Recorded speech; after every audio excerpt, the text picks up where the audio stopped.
ವಿಧಾನಸೌಧಕ್ಕೆ ಟ್ರ್ಯಾಕ್ಟರ್ನಲ್ಲಿ ಬಂದು ರೈತರಿಂದ ಮುತ್ತಿಗೆ ಕಲ್ಲು ಗಣಿಗಾರಿಕೆ ವಿರುದ್ಧ ಕೊರಟಗೆರೆಯಲ್ಲಿ ಭುಗಿಲೆದ್ದ ರೈತರ ಆಕ್ರೋಶ.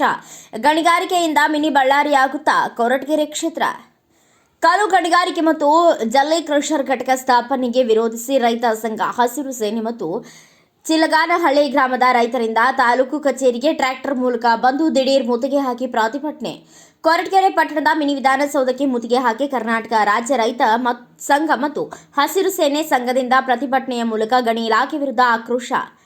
ಚಿಲಗಾನಹಳ್ಳಿ ಸಮೀಪದಲ್ಲಿ ಅರಣ್ಯ ಪ್ರದೇಶ ಮತ್ತು ಕೆರೆಕಟ್ಟೆ ಇದ್ರೂ ಗಣಿ ಮತ್ತು ಭೂವಿಜ್ಞಾನ ಇಲಾಖೆಯಿಂದ ಸ್ಥಳ ಪರಿಶೀಲನೆ ನಡೆಸದೆ ಅನಧಿಕೃತವಾಗಿ ಬೆಂಗಳೂರು ಮೂಲದ ಗಣಿ ದಂಧೆಕೋರರಿಗೆ ಭೂಮಿ ಮಂಜೂರು ಮಾಡಿರುವ ಅಧಿಕಾರಿಗಳ ವಿರುದ್ಧ ರೈತರ ಆಕ್ರೋಶ. ಕೊರಟಗೆರೆ ತಾಲೂಕು ಕಸಬಾ ಹೋಬಳಿ ವಡ್ಡಗೆರೆ ಗ್ರಾಮ ಪಂಚಾಯಿತಿಯ ಚಿಲಗಾನಹಳ್ಳಿ ಸಮೀಪದ ಕಲ್ಲು ಗಣಿಗಾರಿಕೆ ಮತ್ತು ಜಲ್ಲಿ ಕ್ರಷರ್ ನಡೆಸಲು ಗಣಿ ದಂಧೆಕೋರರ ಹುನ್ನಾರಕ್ಕೆ ಭುಗಿಲೆದ್ದ ಆಕ್ರೋಶ. ಚಿಲಗಾನಹಳ್ಳಿ ಸರ್ವೆ ನಂಬರ್ 21ರಲ್ಲಿ ಬೆಂಗಳೂರು ಮತ್ತು ತುಮಕೂರು ಮೂಲದ 10 ಜನರಿಗೆ 2014ರಲ್ಲಿ ತಲಾ 5 ರಿಂದ 6 ಎಕರೆ ಭೂಮಿ ಮಂಜೂರು ಮಾಡಿಸಿರುವ ಗಣಿ ಮತ್ತು ಭೂವಿಜ್ಞಾನ ಇಲಾಖೆ ಕಲ್ಲು ಗಣಿಗಾರಿಕೆ ಮತ್ತು ಜಲ್ಲಿ ಕ್ರಷರ್ ಪ್ರಾರಂಭಕ್ಕೆ ಅನುಮತಿ ನೀಡಬಾರದು ಎಂದು 10 ವರ್ಷದಿಂದ ಚಿಲಗಾನಹಳ್ಳಿ ಮತ್ತು ಸುತ್ತಮುತ್ತಲಿನ ಗ್ರಾಮಸ್ಥರ ನಿರಂತರ ಹೋರಾಟ.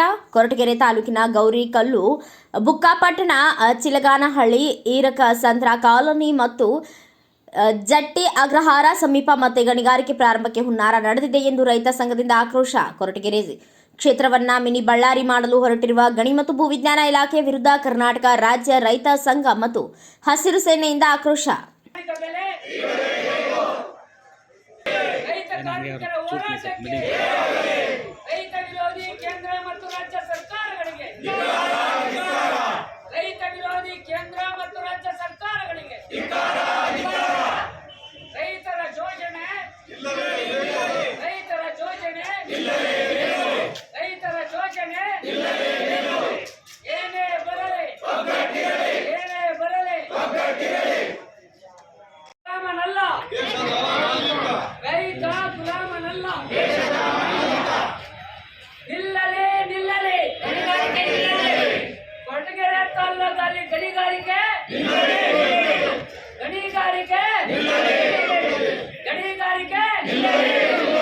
ಯಾಕಕ್ಕಾಗಿ ಹೋರಾಟ?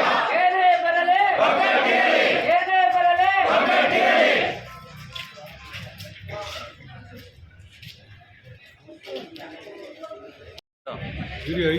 ಕೋಲಾರ ಹೋಬಳಿಯಿಂದ ಯಲರಾಂಪುರ ಗ್ರಾಮ ಪಂಚಾಯಿತಿ ನಮ್ಮ ಕೊರಟಗೆರೆ ಕ್ಷೇತ್ರದ ಎಲ್ಲ ರೈತರ ಇದರಿಂದ ಮಾತಾಡ್ತಾ ಇದ್ದೀವಿ.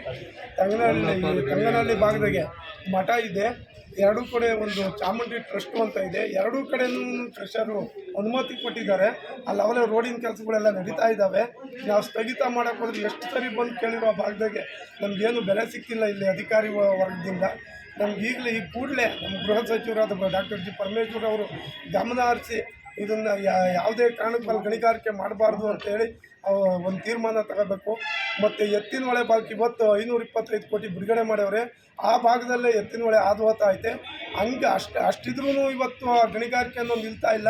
ಈ ಸರ್ವೆ ನಂಬರ್ ಮಾಡ್ತೀವಿ, ಇಲ್ಲಿ ಹತ್ರಕ್ಕೆ ಸಿಗ್ತದೆ ಅಂದರೆ ಅವರೇ ಮುಂದಿನ ಸರ್ವೆ ನಂಬರಿಗೆ ಇದನ್ನು ತಗೊಂಡು ಪರ್ಮಿಷನ್ ತಗೊಂಬತ್ತಿದ್ದಾರೆ. ದಿನ ಬೆಳಗ್ಗೆ ಹತ್ರ ನಮಗೆ ಅವಲೇ ಶನಿವಾರ ಏನೋ ಡ್ರೋನ್ ಸರ್ವೆ ಐತೆ ಅಂತ ಗಮನಕ್ಕೆ ತಂದಿದ್ದಾರೆ. ನಾವು ಅದಕ್ಕೋಸ್ಕರ ಇವತ್ತು ಅಲ್ಲಿಂದ ಊರಿಂದ ಬಂದಿದ್ದೀವಿ. ರೈತರಿಗೆ ಇದೈತೆ ಅಂದಿದ್ದಕ್ಕೆ ನಮ್ಗೆ ಯಾವುದೇ ಕಾರಣಕ್ಕೂ ಕ್ರಷರು ಆಗಬಾರ್ದು. ನಮ್ಮ ಗ್ರಾಮದ ಜನ ಹೇಳೋದೇನು ಅಂದರೆ ಸರ್ವೆ ನಂಬರಾಗಿ ಹೆಂಗೆ ಸೇರು ನಿಮ್ಮ ಸರ್ವೆ ನಂಬರ್ ಇಷ್ಟು ಜನ ಪಿತ್ರಾರ್ಜಿತ ಆಸ್ತಿಗೆ ಇವ್ರು ನಮ್ಮೂರಿಗೆ ಮೀಟಿಂಗ್ ಮಾಡೋಕ್ಕೆ ಬಂದಿಲ್ಲ, ನಮ್ಮೂರಾಗೆ ಬಂದು ಕೂಕೊಂಡು ಮಾತಾಡಿಲ್ಲ, ಏನಿಲ್ಲ. ಏಕಾಏಕಿ ಮೇಗಳಿಂದ ಬಂತು. ಮೇಗಳಿಂದ ಅದು ಹೆಂಗೆ ಬರೋಕ್ಕೆ ಸಾಧ್ಯ?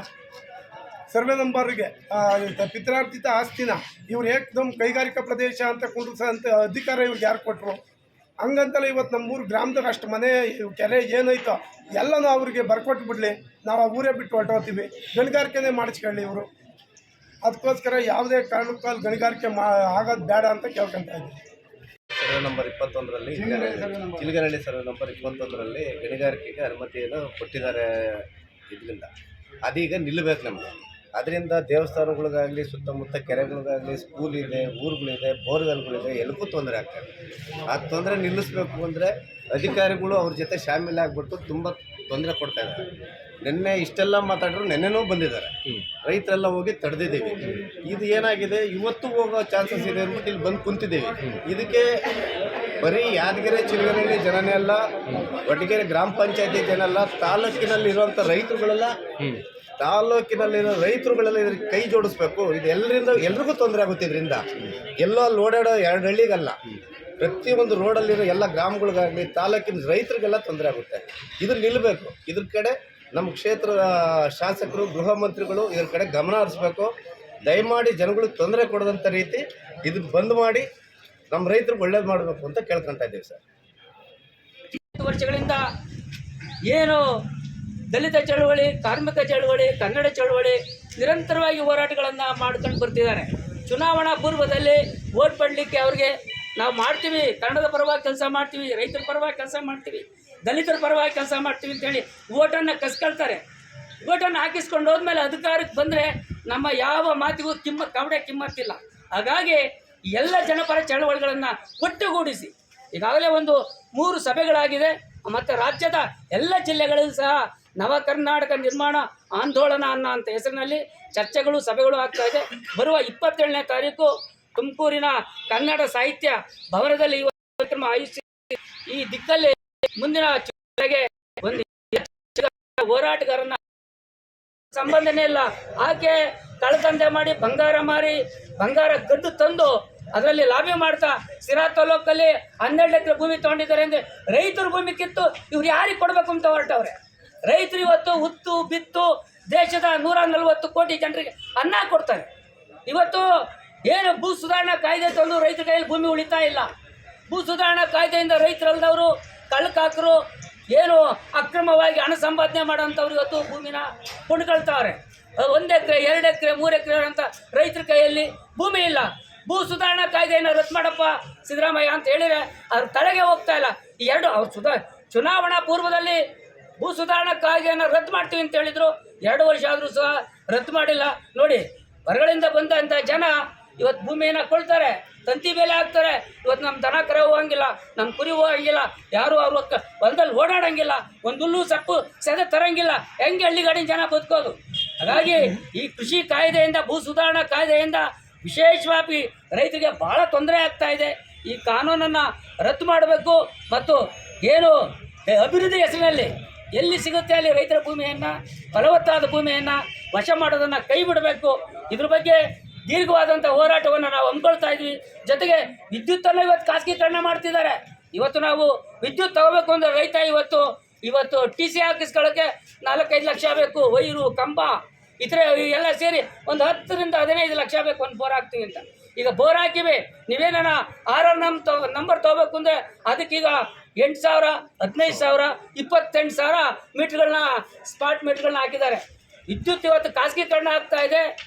ವಿದ್ಯುತ್ತಿಗೆ ನಾವು ತೆರಿಗೆಯನ್ನು ತುಂಬಿ ವಿದ್ಯುತ್ ಶುಲ್ಕವನ್ನು ಕಟ್ಟಿ ಯಾವುದೇ ಕಾರಣಕ್ಕೂ ವ್ಯವಸಾಯ ಮಾಡಲಿಕ್ಕೆ ಸಾಧ್ಯ ಇಲ್ಲ. ಇವತ್ತಿಗಾಗಲೇ ಮುಂಬೈ ನಗರದಲ್ಲಿ ಆಗ್ತಾ ಈ ಗಣಿಗಾರಿಕೆಯನ್ನು ನಿಲ್ಲಿಸಬೇಕು. ಎಲ್ಲಿ ತೊಂದರೆ ಆಗ್ತಾ ಇದೆ, ಎಲ್ಲಿ ಸಮಸ್ಯೆ ಇದೆ ಅಂತೇಳಿ ರೈತರು, ಸಾರ್ವಜನಿಕರು ಕೇಳ್ತಾರೆ.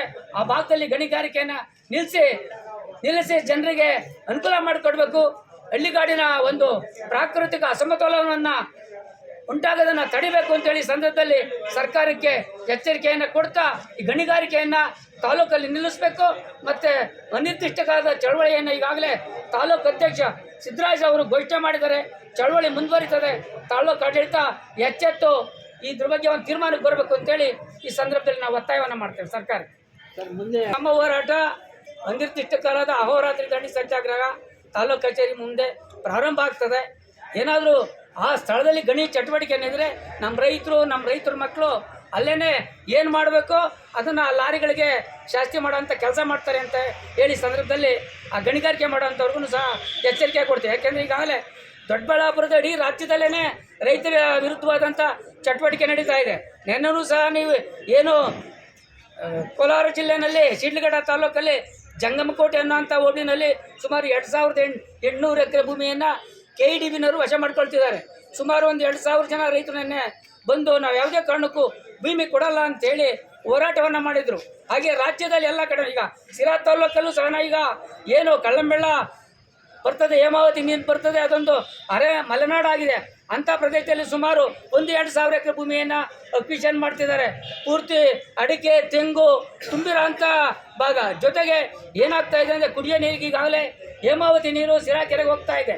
ಆ ಭಾಗದಲ್ಲಿ ಕೈಗಾರಿಕೆ ಆಗೋದ್ರಿಂದ ವಾತಾವರಣ ಕಲುಷಿತಗೊಳ್ತದೆ, ಕುಡಿಯೋ ನೀರಿನ ಮೇಲೆ ಕೆಟ್ಟ ಪರಿಣಾಮವನ್ನು ಬೀಳ್ತದೆ. ನೋಡಿ ಯಾವ ರೀತಿ ನಡೀತಾ ಇದೆ. ಬಳಕೆಗೆ ಸ್ಮಾರ್ಟ್ ಮೀಟರ್ನ ಹಾಕಿದ್ದಾರೆ. ಬೆಂಗಳೂರಲ್ಲಿ ಹೊಸದಾಗಿ ಮನೆ ಕಟ್ಟೋಂಥವ್ರಿಗೆ ಎಲ್ಲರಿಗೂ ಸ್ಮಾರ್ಟ್ ಮೀಟರ್ ಹಾಕ್ತಿದ್ದಾರೆ. ಏನು ಮೊಬೈಲಲ್ಲಿ ನೀವು ಹೆಂಗೆ ನಾವು ಕರೆನ್ಸಿ ಹಾಕ್ತೀವಿ ಹಾಗೆ ನೀವು ವಿದ್ಯುತ್ ಶುಲ್ಕ ತುಂಬಿದ್ರೆ ಮಾತ್ರ ನಿಮಗೆ ಮನೆಯಲ್ಲಿ ಕರೆಂಟ್ ಇರ್ತದೆ.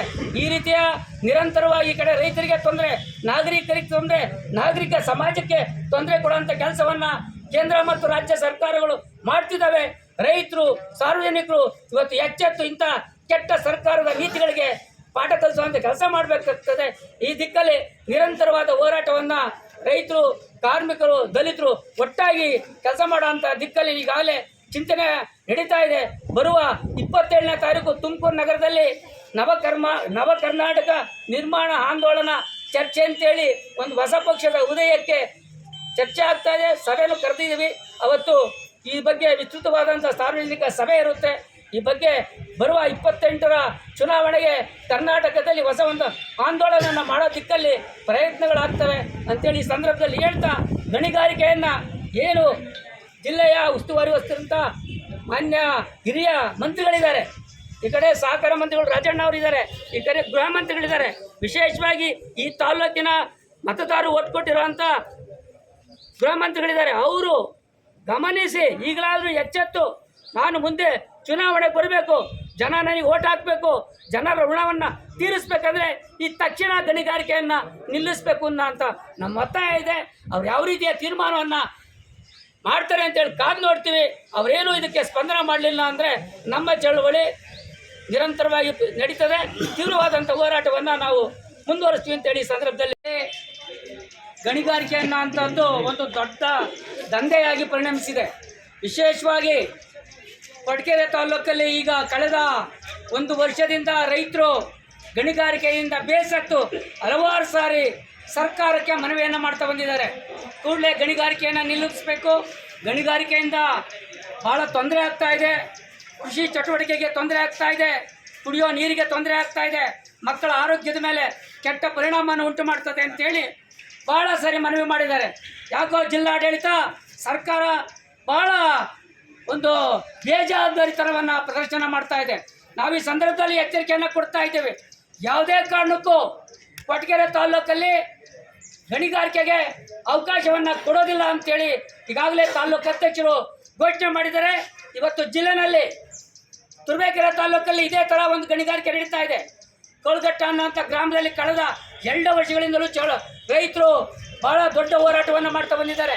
ಹಾಗೆ ಬೇರೆ ಬೇರೆ ಕಡೆ ಈಗ ಸಿರಾ ತಾಲೂಕಲ್ಲೂ ಸಹ ಗಣಿಗಾರಿಕೆ ನಡೀತಾ ಇದೆ.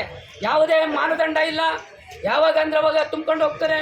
ಪೂರ್ತಿ ಏನು ಸರ್ಕಾರಿ ನಿಯಮಗಳನ್ನು ಉಲ್ಲಂಘನೆ ಮಾಡಿ ಭಾಳ ಭಾರವಾದಂಥ ಅಧಿಕವಾದಂಥ ಲೋಡನ್ನು ತಗೊಂಡೋಗಿ ರೋಡಲ್ಲಿ ಇವತ್ತು ಹಾಳಾಗಿ ಹೋಗ್ತಾ ಇದೆ. ಮತ್ತು ಏನು ಟಾರ್ಪಲ್ ಮುಚ್ಚಿ ತಗೊಂಡೋಗ್ಬೇಕು ಅಂತ ಗೈಡ್ಲೈನ್ಸ್ ಇದೆ, ಅದು ಸಹ ಅವರು ಉಲ್ಲಂಘನೆ ಮಾಡ್ತಾರೆ.